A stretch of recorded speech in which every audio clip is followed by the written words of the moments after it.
Ayun guys, nanggaling kami sa Giant kanina. So, wala naman nag-panic buying. No? Parang regular na ganap lang sa isang grocery store. Bumili lang kasi ako ng mga kailangan kong ilagay sa giniling. Request ni Nika. So, yun.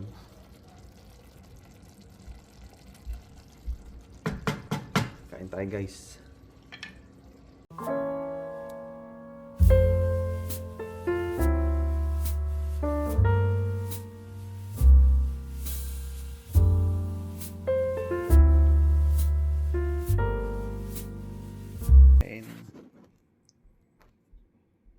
Wala, tignan nyo guys, oh. 10 degrees outside, oh. Grabe. So naglalagay ako ng snow shield sa mga windshield namin. Yung kay Nika, ayan, nalagay ko na. So hinahantay namin yung snowfall. Kami smash burger kami ni Owi. Bago siyang recipe yung ano niya. Supposed to be jam ito eh. May fail ako na component. Hindi ako masaya. Okay lang. May next time naman eh. Second try ko na yun eh. Second try na? Last time, ganyan din nangyari. Low heat naman next time.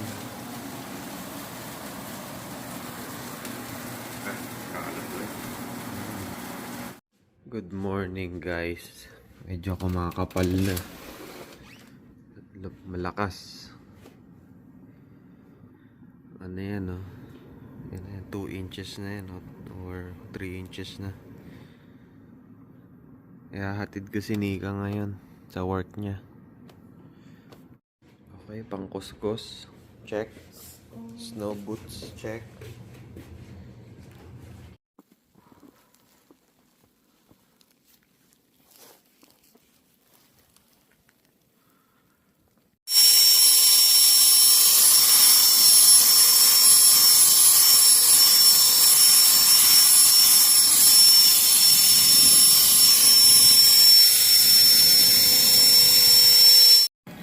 Eto na naman tayo magkukuskus. Buti na lang tinakpan ko yung windshield ng pang cover ng sa snow.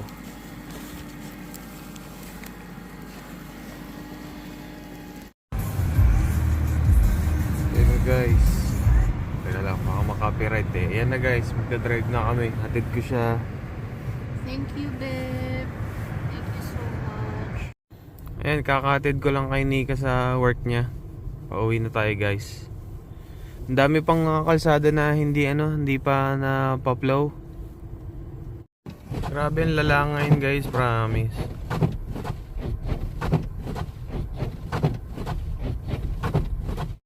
Alright, nakasurvive sa winter storm driving. And maglalagay ulit ako ng kumot dito sa sa windshield ni Nika. Gamit ko kasi yung yung Honda niya. So yun. Grabe, kapal na. Tataas pa yun guys, sabi mamaya.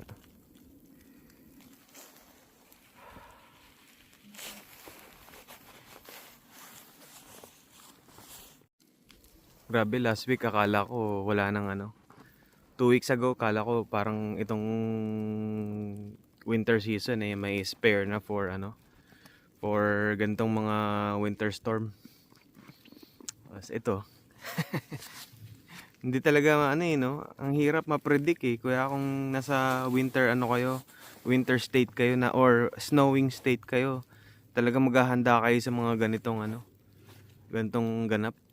Hindi talaga lagi nangyayari to, pero alam ko yung last time daw na yung nag-blizzard din yata nung 2021. So, nung 2021 kami dumating, 'di ba, mga bandang March. Alam ko nangyari bandang pa February na yata noon eh. So, ano ba yung mga tinetake ko on a regular basis? Siyempre, yung una yung aking Siyempre, ang aking amlodipine. Yan. Tapos, vitamin D3. Mababa daw yung vitamin D3. D namin eh. So, nagtitake ako niyan. Magandang brand to guys. Sports research. Yan, mas maganda to sa mga palagi nyo nakikitang brand.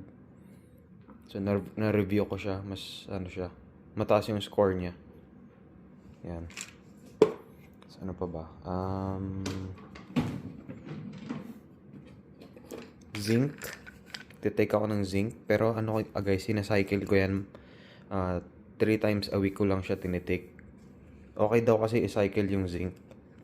Kasi, yung mga kinakain natin, meron naman. So, ayun. And guys, meron akong secret weapon. Ito yung NMN, resveratrol. So, ano siya, yung NMN ay parang NAD. NAD na oral form. So, ang ginagawa ng NAD, ano siya, parang cellular, ano siya, parang nire-recharge niya yung mitochondria mo.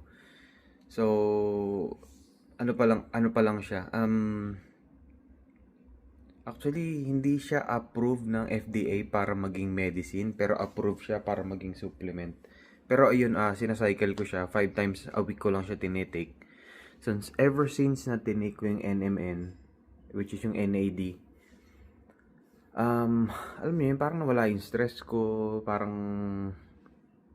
basta parang ano siya, nakakagana siya. So hindi ko ina-advise na mag-take din kayo niyan, pero do your own research. Pwedeng mag-work sa inyo, pwedeng hindi. So, pwede nyo naman i-try. Pero para sa akin, ako hindi pong laging merong pre-shift anxiety nun.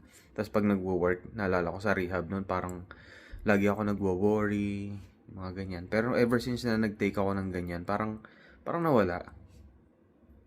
Tsaka parang yung energetic ko. So, i-research nyo yung NMN plus or yung NAD. So, ano siya, more on cellular and mitochondrial health.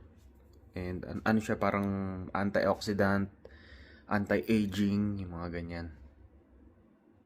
Tsaka sa mga nagbo-workout, sa mga nagji-gym dyan, so okay din siya, mas mabilis kang makaka-recover or parang bibigyan ka niya ng boost ng energy pag nagwo-workout ka. So, yun. Pwede nyo i-try. Pwede namang hindi. Pwede kayo mag-stick sa routine na kape nyo. Pero hindi kasi ako talaga coffee drinker. So, ito yung mas, sa akin. Parang clean energy. Ganun, na walang crash. So, ang classification ng ng supplement na yan, more on longevity. Sa ganong health. And if ever gusto nyo i-try yon, I would recommend yung mga good brand kasi yung mga iba baka mamaya placebo lang eh. Yung akin medyo mahal ng medyo mahal, parang $60 yung yung parang 60 day supply. Pero ang key dyan talaga yung magandang brand. And last but not the least, ito ang tinitake kong multivitamin guys. Powder form siya, IM8. So, napakaganda niya. May pre, post, and parang gano'n na antibiotic tuloy, prebiotic. Basahin nyo. Pwede naman i-research eh. So, kompleto siya. May mga CoQ8 siya for cardiovascular health. Tsaka kompleto siya as in. Maganda siya. Ang maganda dun halo niya na lang sa drinks nyo. Tapos, yun na yun eh. Tapos yung mga pre-workout na na supplement ko. Meron akong supplement na protein powder. Ang brand nun ano ba to? Birdman, Falcon. So siya, plant-based siya para easy siya sa tiyan. Tsaka parang mabilis siyang matanggap ng ng katawan mo. Okay din siya, clean energy siya. Tapos meron din siyang including na parang 5 grams ng creatine. So mas parang parang mas malakas ka sa pag nagbuhat ka. Tsaka mas parang mas maraming endurance mo. Actually guys, hindi na talaga biro tumanda eh. Talagang parang ito na yung mo eh. Ito na yung parang insurance ng katawan mo eh, na kailangan lagi mong ginagawa to. Kailangan na isusupplement mo ng maayos yung ano mo, yung katawan mo and cells mo. Tsaka recently nagre-research talaga ako sa mga yung mga cellular health and mitochondrial health. Ayun talaga. Yung tinitake kong NAD, NMN, parang like ano siya eh, game changer talaga siya sa akin. So, ayun. Actually, hindi daw siya considered as vitamin. Parang ano daw siya, peptide na oral form na ang impact talaga cellular and mitochondrial health. Tsaka kasi guys, 'di ba pag sinabi niyong peptide, ano yun, parang naiisip niyo injectables, So, example ng mga peptide, yung mga insulin na tinutusok natin sa mga pasyente natin. So, ano talaga yun, diretso talaga yung cellular yung ano nun, yung impact ng ng peptide. Pero itong peptide na to, yung NMN na to, is na research ko yung yung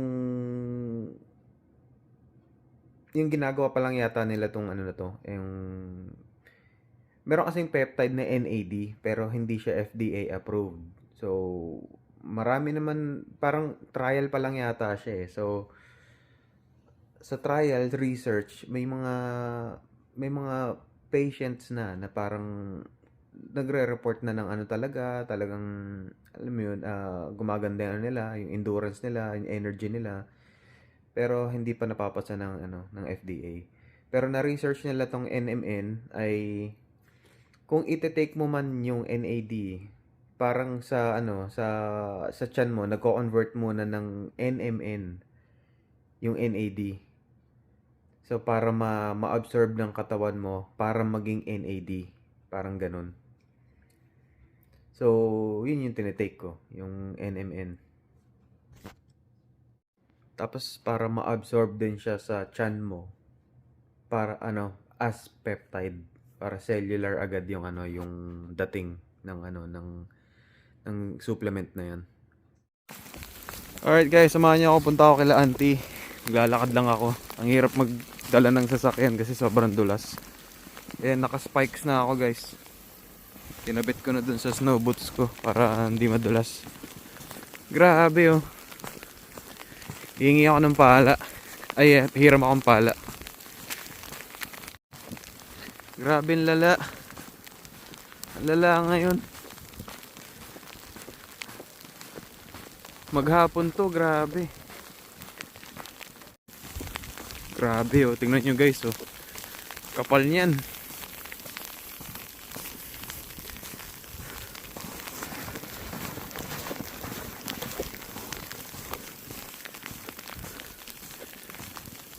Ubra naman tong spikes ko.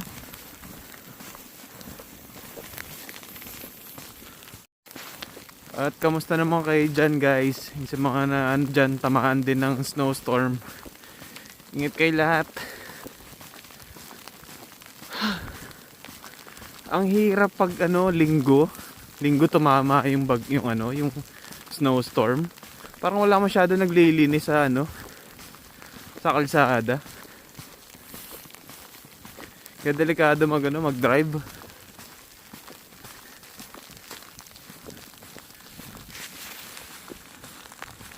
Sunduin ko pa naman si Nika mamaya. Sana maayos-ayos na yung mga kalsada mamaya. Alas 7 pa naman. Nakakahingal. Ayun na, dito kami. Ang pamangking ko, si Ayi, and then si Ju. Akala ko kalong mag-isa naglalakad dito guys. Kita ko sila eh. Lalaro na sila sa snow.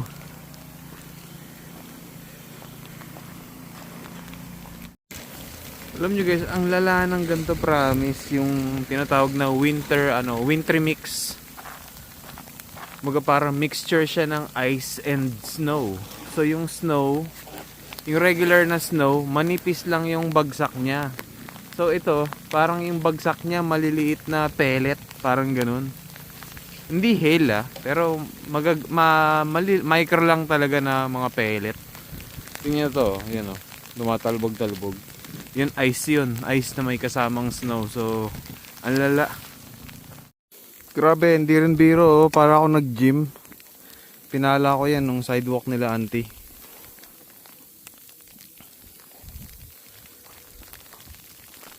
At bago ako pumasok guys, sakit na ng kamay ko. Tignan nyo, yung snow kung saan na umabot yung sasakyan ko, yung gulong. Yan. So, sana wag matabunan no. Grabe.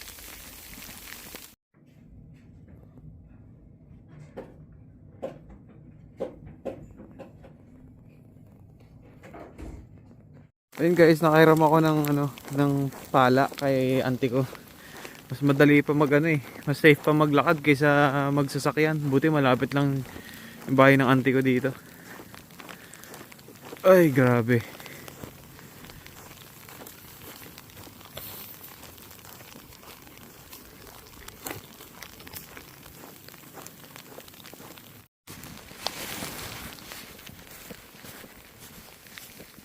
Grabe, tignan niyo yung sakay ni Owen, kapal na ng snow. Feeling ko 8 inches na yan eh.